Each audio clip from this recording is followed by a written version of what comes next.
आज की यह वीडियो एजुकेशन यानी शिक्षा शास्त्र की महासंग्राम रिवीजन क्लास रिवीजन वीडियो होने वाली है। जिन छात्रों को शिक्षा शास्त्र यानी एजुकेशन में पास होना है वो इस वीडियो को जरूर देखें, क्योंकि लगभग जो प्रश्न आपकी परीक्षा में पूछे जाएंगे इसी वीडियो से आने वाले हैं। तो ये कुल मिला के महासंग्राम वीडियो होने वाली है रिवीजन। तो चलिए वीडियो को शुरू करते हैं। नमस्कार दोस्तों, मैं संदीप, स्वागत है आप सभी का आपके अपने चैनल सक्सेस टू पर। आज के इस वीडियो के अंतर्गत बात करेंगे जो भी हमारे बीए फर्स्ट ईयर के फर्स्ट सेमेस्टर के छात्र हैं जिनको एजुकेशन यानी शिक्षा शास्त्र का पेपर देना है, उनके लिए वीडियो मोस्ट इंपॉर्टेंट है, क्योंकि मोस्ट इंपॉर्टेंट क्वेश्चन हम आपको बताने वाले हैं जो कि आपकी परीक्षा में आने के पूरे चांस है। एजुकेशन पेपर का नाम, वो सब्जेक्ट का नाम है, और जो पेपर यानी प्रश्न पत्र का जो नाम है वो है कॉन्सेप्चुअल फ्रेमवर्क ऑफ एजुकेशन। ठीक है, और ये जो पूरा का पूरा मॉडल पेपर है ये अवध यूनिवर्सिटी यानी कि डॉक्टर राम मनोहर लोहिया अवध यूनिवर्सिटी का पेपर है 2022 का, यानी कि पिछले साल का है। तो इस बार 2023 में जिन भी छात्रों की परीक्षा होने वाली है एजुकेशन की, तो ध्यान से समझिएगा कि पिछले बार किस प्रकार के प्रश्न आ रहे थे। आप लोग बोलते नहीं previous year question paper provide करिए, उसको सॉल्व कराइए, तो आपको आइडिया लगेगा कि पिछले साल किस प्रकार के प्रश्न आए थे और कैसा पेपर था, और अब की बार कौन कौन से प्रश्न आने के चांस है, ये जानकारी आपको मिलेगी। तो चलिए शुरू करते हैं, और साथ साथ में हम आपको ये पूरी की पूरी पीडीएफ भी बताएंगे। और इसके अलावा इस मॉडल पेपर के अलावा और भी मोस्ट इंपॉर्टेंट क्वेश्चंस वीडियो मैंने छांट के रखे हैं आप सभी की एग्जाम की तैयारी के लिए, जो कि इस वीडियो में हम बताएंगे। क्वेश्चन आंसर सभी हैं इस वीडियो में। ठीक है, तो चलिए वीडियो को शुरू करते हैं और मोस्ट इंपॉर्टेंट क्वेश्चन जानते हैं, क्योंकि क्वेश्चन बहुत सारे हैं, कौन से आपकी परीक्षा में आएंगे वो हम आपको बताते हैं। पहला प्रश्न है कि शिक्षा की परिभाषा दीजिए। तो साफ शब्दों में आपको लिख देना है कि व्यापक अर्थ में शिक्षा किसी समाज में सदैव चलने वाली, ठीक है, सदस्य सामाजिक प्रक्रिया है जिसके द्वारा मनुष्य की जन्मजात शक्तियों का विकास उसके ज्ञान एवं कौशल में वृद्धि एवं व्यवहार में परिवर्तन किया जाता है। ठीक है, या कुछ शब्दों में बोलें तो शिक्षा की जो परिभाषा है वो है, शिक्षा शब्द संस्कृत के शिक्ष धातु से बना है जिसका अर्थ है सीखना अथवा सिखाना। बस इतना लिख देंगे तभी पूरे नंबर मिल जाएंगे। ओके, अतिलघु उतरेगा तो ज़्यादा आपको लंबे में लिखने की आवश्यकता नहीं है। नेक्स्ट क्वेश्चन है कि विद्या से आप क्या समझते हैं। तो विद्या का सामान्य जो अर्थ होता है वो होता है ज्ञान, शिक्षा और अवगम। महर्षि दयानंद सरस्वती के अनुसार जिससे पदार्थों के यथार्थ स्वरूप का ज्ञान हो उसे ही विद्या कहते हैं। इतना लिख देंगे पूरे नंबर मिल जाएंगे। मोस्ट इंपॉर्टेंट क्वेश्चन, परीक्षा में आने के पूरे चांस है, तो 100% तैयार कर लीजिएगा। शिक्षण यानी कि what is teaching, most important question, ये भी परीक्षा में आएगा, तय है, अभी से आप लोग पढ़ लीजिएगा। ठीक है, तो जो शिक्षण है यह एक त्रियामी प्रक्रिया है जिसमें शिक्षक और छात्र पाठ्यक्रम के माध्यम से अपने स्वरूप को प्राप्त करते हैं। कहने का मतलब ये है किसी विषय वस्तु को माध्यम बनाकर शिक्षक एवं शिक्षार्थी के बीच विचारों के आदान प्रदान या परस्पर अंत प्रक्रिया को ही हम शिक्षण कहते हैं। शिक्षण का मतलब टीचिंग, जो टीचर बच्चों को पढ़ाता है। ठीक है, और जो पढ़ाता है तो उसमें कई सारे कॉन्सेप्ट जो हैं वो क्लियर होते हैं, कई सारे सब्जेक्ट के टॉपिक क्लियर होते हैं, और कुछ छात्रों के द्वारा बताए जाते हैं, मतलब कि छात्रों के द्वारा समझे जाते हैं कुछ क्वेश्चन। ठीक है, और टीचर के द्वारा बताए जाते हैं। तो यही जो मेल है पूरा का पूरा, इसे ही शिक्षण यानी कि टीचिंग कहते हैं। ठीक है, तो इतना समझ लिया, पूरा क्वेश्चन का उत्तर आप दे तब पाएंगे। ठीक है, समझ गए। चलिए नेक्स्ट क्वेश्चन की बढ़ते हैं। इन सभी का उत्तर अगर आप लोग को पढ़ना है, जो जो मैं बता रहा हूँ, इन सभी का उत्तर आप क्वेश्चन बैंक या फिर इंटरनेट पे ढूंढ के पढ़ लीजिएगा, काफ़ी हेल्प मिलेगी परीक्षा में। ठीक है, नेक्स्ट है कि शिक्षा के व्यावसायिक उद्देश्य से आप क्या समझते हैं, या शिक्षा के व्यावसायिक उद्देश्य बताइए। तो आपको लिखना है इसका उत्तर कि कुशल जनशक्ति की मांग और आपूर्ति के बीच अंतर को कम करना, शिक्षा के अवसरों में विभिन्नता लाना, विद्यार्थियों में आत्मविश्वास लाना, निरुद्देश्य एवं रुचि विहीन उच्च शिक्षा प्राप्त विद्यार्थी को विकल्प प्रदान करना, ये है शिक्षा के मुख्य व्यावसायिक शिक्षा के मुख्य उद्देश्य। ठीक है, याद रखेंगे, परीक्षा में आने के पूरे चांस है। शिक्षा का उद्देश्य या शिक्षा के व्यावसायिक उद्देश्य, वो इन दोनों में से एक प्रश्न परीक्षा में आएगा, ये तय है, ध्यान रखेंगे। ठीक है, नेक्स्ट क्वेश्चन टॉप लेवल का है, ध्यान से सुनिएगा इसका उत्तर कि सामाजिक विकास क्या है। तो इसका उत्तर आपको लिखना है कि जब किसी बच्चे का जन्म होता है तब उस समय बालक इतना असहाय होता है कि वह समाज के सहयोग के बिना मानव प्राणी के रूप में विकसित हो ही नहीं सकता। ठीक है, शिशु का पालन पोषण प्रत्येक समाज अपनी विशेषताओं के अनुरूप करता है और बालक इसे अपने विभिन्न कार्यों में प्रकट करता है, जिसे डे बाय सामाजिक विकास कहते हैं। ठीक है, यानी कि मान लीजिए बच्चे का जन्म होता है तब उसको नहीं मालूम होता है कि समाज के बारे में क्या है, ठीक है। जब वो बड़ा होता है धीरे धीरे उसको समाज के बारे में बताया जाता है, तो धीरे धीरे समाज के बारे में उसको जानकारी होती है, तो वो सामाजिक विकास होता है एक तौर पे, ठीक है।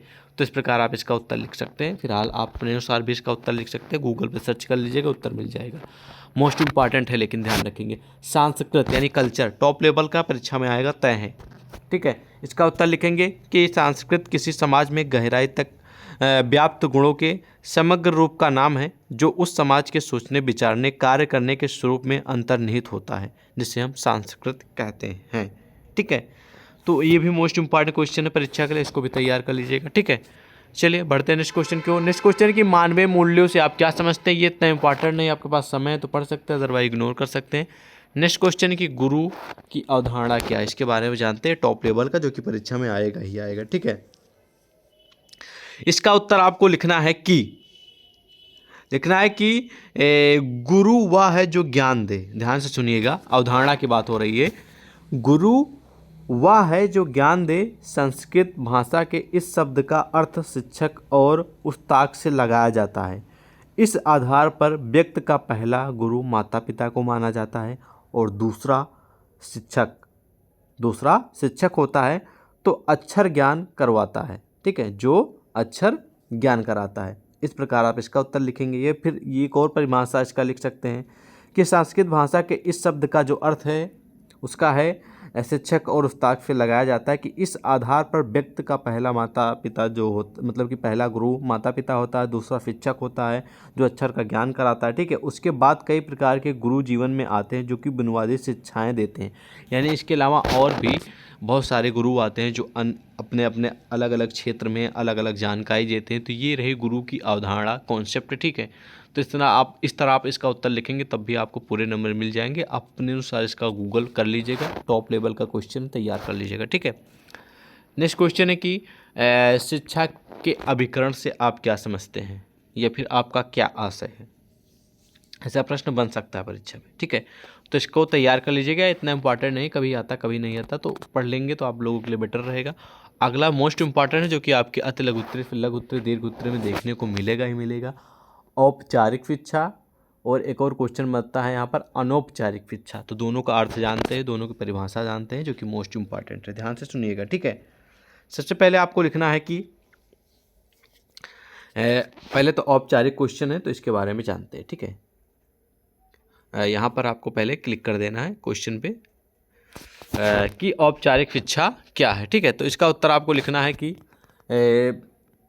नियमित शिक्षा प्रक्रिया को औपचारिक शिक्षा कहते हैं। ध्यान से सुनिएगा, नियमित शिक्षा यानी कि कंटिन्यू, डेली, ठीक है। नियमित यानी कि डेली हो, नियम से हो, ठीक है। यानी कि एक प्रक्रिया हो जो कि रूल्स, जैसे 1 2 3 4 5 होता है ना, तो एक मतलब कि सीरियल वाइज चल रहा है 1 2 3 4, उसी तरह नियमित मतलब प्रतिदिन, एक कंटिन्यू, ठीक है, एक सीरियल से, ठीक है। ये नियमित शिक्षा प्रक्रिया को, जो नियमित शिक्षा प्रक्रिया होती है, इसी को हम औपचारिक शिक्षा कहते हैं।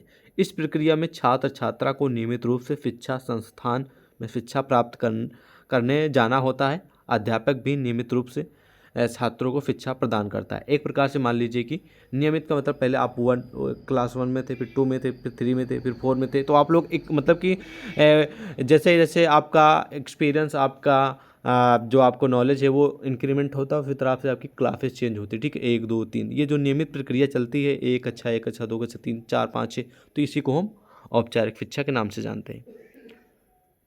और जो अनौपचारिक होती है इसका उत्तर हम आप जान लेते हैं, ठीक है। यहाँ पर औपचारिक हो गई, यहाँ पर सिर्फ अन लग जाएगा, ठीक है। क्या अनौपचारिक जो शिक्षा होती है उसकी परिभाषा आपको कुछ इस प्रकार लिखना है, ध्यान से सुनिएगा कि यह पत्राचार संपर्क कार्यक्रमों जनसंचार के साधनों द्वारा शिक्षा प्रदान की जाती है। इसके लक्ष्य और उद्देश्य निश्चित नहीं होते हैं और ना ही कोई निश्चित पाठ्यक्रम, पाठ्यपुस्तक, शिक्षण विधि या समय सारणी होती है। यह शिक्षा जन्म से लेकर मृत्यु तक निर्बाध रूप से लगातार चलती रहती है, ठीक है। तो जिसे हम अनौपचारिक शिक्षा कहते हैं, ठीक है। तो इस प्रकार आप इसका उत्तर लिखेंगे। तो यहाँ पर समाप्त होते हैं शॉर्ट टाइप के क्वेश्चन यानी अति लघु उत्तरीय। अब आ जाएंगे हम लॉन्ग टाइप क्वेश्चन की ओर, जिनको आप लोग लघु उत्तरीय क्वेश्चन बोलते हैं और दीर्घ उत्तरीय क्वेश्चन बोलते हैं। इनमें जानते हैं कौन से मोस्ट इंपॉर्टेंट है आपके प्रश्न, आपकी परीक्षा के लिए। तो जो लॉन्ग यानी कि लघु उत्तरीय प्रश्न है पहला, ध्यान से सुनिएगा, वो है कि प्राचीन भारतीय ज्ञान परंपरा पर प्रकाश डालिए। तो प्राचीन भारतीय ज्ञान के बारे में आपको पढ़ लेना है। ये परीक्षा में हमेशा तो नहीं आता, लेकिन कभी कदार आता है, तो आप तैयार कर लेंगे तो आप लोगों के लिए प्लस पॉइंट ही रहेगा। ठीक है। नेक्स्ट क्वेश्चन है कि क्या आप इस बात से सहमत हैं कि ज्ञान द्वारा ही जीवन पथ मिलता है? तो बिल्कुल इसके बारे में आप लोग सहमत हैं और सभी लोग सहमत हैं, और ये मोस्ट इम्पॉर्टेंट टॉप लेवल का क्वेश्चन तैयार कर लीजिएगा। ठीक है। अगला क्वेश्चन है कि शिक्षा के घटक के बारे में आपको पढ़ लेना है कि शिक्षा के घटक कौन कौन से हैं। ये भी टॉप लेवल का फैक्टर्स ऑफ एजुकेशन, तो ये भी मेन और टॉप लेवल का क्वेश्चन, इसको भी आपको तैयार करना है। Next most important top level का क्वेश्चन है, जिसको आप लोग बोलते हैं कि सर इंपॉर्टेंट टॉप लेवल का बताइए, मोस्ट इंपॉर्टेंट, वेरी इंपॉर्टेंट, तो ये उसी लेवल का क्वेश्चन है जो कि परीक्षा में आएगा। ये 100% तय ही तय है। शिक्षा के मुख्य उद्देश्य कौन कौन से हैं, ये 100% गारंटी है आपकी परीक्षा में आएगा 100% श्योर है, श्योर। ठीक है, जिसको बोलते हैं गारंटी के साथ। ठीक है, आएगा ही आएगा। नेक्स्ट क्वेश्चन है कि छात्रों में कौशल विकास के लिए शिक्षा कैसे सहायक होती है? आप सभी को मालूम है कौशल शिक्षा का मतलब, देखिए आप लोग देखते हैं कि प्रधानमंत्री कौशल विकास योजना या फिर अन्य अन्य राज्यों में अनेक अनेक कौशल विकास योजनाएं चलाई जाती हैं। ठीक है, फ्री ऑफ कॉस्ट छात्र, मतलब कि फ्री ऑफ कॉस्ट मतलब कि एजुकेशन रहती, शिक्षा रहती छात्रों के लिए। तो वही कौशल विकास योजना के बारे में, कौशल विकास की जो शिक्षा होती है वो कैसे सहायक होती है छात्रों के लिए, उसके बारे में लिखना है। ये भी मोस्ट इम्पॉर्टेंट क्वेश्चन है। नेक्स्ट क्वेश्चन है कि शिक्षा के द्वारा संवैधानिक मूल्यों का विकास कैसे संभव है, ये आपको एक्सप्लेन करना है। ठीक है, हमेशा नहीं आता, कभी कदार आता, आपके पास समय तो पढ़ सकते हैं, दरवाई इग्नोर भी कर सकते हैं। अगला टॉप लेवल का जो कि परीक्षा में आएगा ही आएगा कि शिक्षा के अनौपचारिक अभिकरण से क्या आशय है या फिर आपका क्या अभिप्राय है, उदाहरण सहित प्रस्तुत कीजिए। मोस्ट इम्पॉर्टेंट और टॉप कैटेगरी का क्वेश्चन है, परीक्षा में आएगा, याद रखिएगा। ठीक है। और नेक्स्ट और भी मोस्ट इम्पॉर्टेंट है कि भारत में उच्च शिक्षा के वर्तमान, ठीक है, भारत में उच्च शिक्षा यानी कि जो हायर एजुकेशन है, हायर जिसमें आप लोग पढ़ते हैं BA BSc BCom में, MM MSc MCom के, ठीक है, उसी की बात हो रही है। तो भारत में उच्च शिक्षा के और वर्तमान परिदृश्य पर प्रकाश डालिए, यानी कि वर्तमान में किस सिचुएशन में जो छात्र हैं वो पढ़ते हैं, यानी क्या क्या समस्याएं आती हैं और क्या क्या समस्याएं नहीं आती हैं, और किस तरह उच्च शिक्षा चल रही है वर्तमान में, उसके बारे में आपको लिखना है। ये भी टॉप लेवल का क्वेश्चन है। ठीक है, अब हम आ जाएंगे लॉन्ग टाइप क्वेश्चन की ओर, जिनको आप लोग दीर्घ उत्तरीय बोलते हैं। तो देखते हैं इसमें से कौन से मोस्ट इम्पॉर्टेंट है आपके एग्जाम के लिए। पहला प्रश्न है कि यूनेस्को क्या है? भारत में शिक्षा के लिए यूनेस्को किस प्रकार सहायक है? तो ये भी टॉप लेवल का महत्वपूर्ण प्रश्न है आपके एग्जाम के लिए। तो यूनेस्को से भी जुड़ा एक प्रश्न आपकी परीक्षा में आएगा, ये तय है, ध्यान रखेंगे। ठीक है, पढ़ लीजिएगा इसके बारे में। नेक्स्ट क्वेश्चन है कि नैक यानी कि NAACC क्या है? उच्च शिक्षा के लिए इसके कार्य क्या क्या है वो आपको एक्सप्लेन करके लिखना है। ये भी इंपॉर्टेंट कैटेगरी का क्वेश्चन है। ठीक है। नेक्स्ट है कि उच्च शिक्षा की अवधारणा क्या है? उच्च शिक्षा के कार्य, उच्च शिक्षा के कुछ उद्देश्य, यानी कि उच्च शिक्षा जो आप लोग BA BSc BCom कर रहे हैं तो इसकी क्या उद्देश्य हैं, उसके बारे में आपको एक्सप्लेन करके लिखना है। ये भी मोस्ट इंपॉर्टेंट क्वेश्चन है एग्जाम के लिए। नेक्स्ट है कि संस्कृत क्या है और सांस्कृतिक धरोहर के स्थानांतरण में शिक्षा की क्या भूमिका है, ये आपको एक्सप्लेन करना है। ये भी इंपॉर्टेंट और टॉप लेवल का क्वेश्चन है। तो इस प्रकार आप इसका आंसर प्रिपेयर करके जाएंगे। और बाकी के कुछ क्वेश्चन टॉप लेवल के हैं, यहाँ पर कुछ क्वेश्चनों के उत्तर मैंने PDF में बना के तैयार किए हैं। अगर आप ये सारे प्रश्न इंपॉर्टेंट है, हालांकि क्वेश्चन आंसर बहुत सारे हैं, लेकिन जो मोस्ट इंपॉर्टेंट है उसको मैंने क्वेश्चन और उत्तर सहित यहाँ पर दर्शा दिया है। आप इन क्वेश्चनों को और उनके क्वेश्चन को और उनके उत्तर जो हैं, ठीक है, उसके बारे में आपको पढ़ लेना है। सारे क्वेश्चन इंपॉर्टेंट है आपकी परीक्षा के लिए। ठीक है, और इसके अलावा और भी कुछ इंपॉर्टेंट क्वेश्चन मैंने इस वीडियो में रखे हैं जो कि आपको ध्यान देना है। अगर आप ये वीडियो पूरा शुरू से लेकर देख लेंगे लास्ट तक और सभी क्वेश्चनों का जो मैंने बताया उनको तैयार कर लेंगे तो आपको काफ़ी हेल्प मिल जाएगी आपकी परीक्षा में। लगभग जो प्रश्न पत्र आपका है इन्हीं सारे क्वेश्चनों से बना होगा, यानी कि ऐसा कोई क्वेश्चन शायद ही आपको मिलेगा जो इस वीडियो से बाहर का होगा, यानी सभी क्वेश्चन इसी वीडियो से आएंगे आपकी परीक्षा में। ठीक है, और यहाँ पर आप पढ़ लीजिएगा, खासकर कि जो नई शिक्षा नीति 2020 में लागू हुई है, उससे पहले जो राष्ट्रीय शिक्षा नीति आई थी उसके बारे में पढ़ लेना। ठीक है, और आपका जो माध्यमिक शिक्षा है, शिक्षा का तात्पर्य, शिक्षा के मुख्य उद्देश्य, ठीक है, और उच्च शिक्षा के बारे में ये सारे और माध्यमिक शिक्षा के बारे में, ठीक है, ये सारे पढ़ लीजिएगा। राष्ट्रीय एकीकरण, शिक्षा के उद्देश्य, ये सब नॉर्मल क्वेश्चन है। विद्यालय और समाज में अंतर, ये सब आप पढ़ लेंगे। पूरा का पूरा यहाँ पर क्वेश्चन दिए गए हैं, इन सभी को तैयार कर लीजिएगा। थोड़ा थोड़ा ध्यान दे लेंगे तो आपको काफ़ी हेल्प मिल जाएगी और सभी क्वेश्चनों का उत्तर जरूर करके आएंगे, चाहे आप जैसे आएँ, लेकिन सभी क्वेश्चनों का उत्तर जरूर लिखेंगे, इस बात को ध्यान रखेंगे। आई होप आपको पूरी जानकारी समझ में आ गई होगी। ये PDF अगर आपको डाउनलोड करना है तो आप हमें टेलीग्राम और व्हाट्सएप से ज्वाइन हो जाइए, वहाँ पर आपको हम प्रोवाइड कर देंगे, तो वहाँ से आप लोग इसको प्राप्त कर लीजिएगा। ठीक है, मिलते हैं एक और नई वीडियो में, तब तक के लिए जय हिंद।